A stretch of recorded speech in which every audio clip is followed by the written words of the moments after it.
Hello everyone, it's been a while since I made a video and hadn't had much to talk about until now.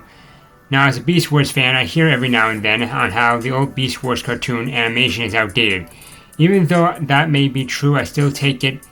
I'll still take it over some of the newer CGI animation we get nowadays.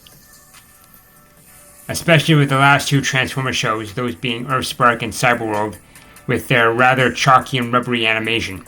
Sure, it's more fluid, but I like the more almost metallic polish of the old school CGI, like the ones in Reboot and Beast Wars. Sure, an argument can be made for how rocky some of those melee fights in Beast Wars were.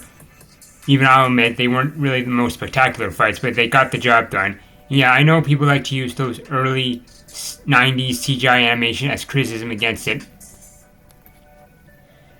However, I don't think that's fair. I think the limited animation really worked in the show's favor. And I think it's a real test to both the writers and the animators and how they were able to accomplish so much with the limits they had.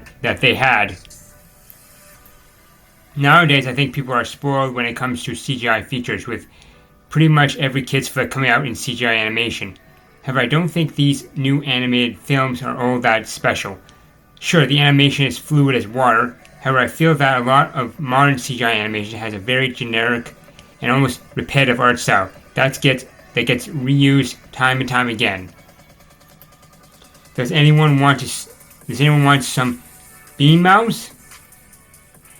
Sure, there are ones with unique art styles, but for the most part, all of it is pretty generic. Yes, I know companies prefer to stick with the same animation. It saves money, and it gets the job done. And yes, there are some truly bad CGI animation out there. I just don't think it's fair to lump Beast Wars in that group.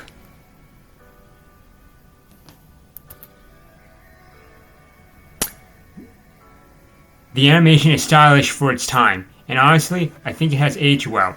And I will always like the shiny metallic look the animation gave off. It did help to show off the robotic parts of the Transformers, as well as the landscapes. Yes, they were simple, but there was something about them that catches your imagination, compared to the more realistic and sometimes ugly CGI we get with some modern CGI films and games. Not counting the Super Mario movie. Anyway, I could say more, but I would be repeating myself. Thanks for watching, and if you like my content, subscribe and share the video, and give my books a check out.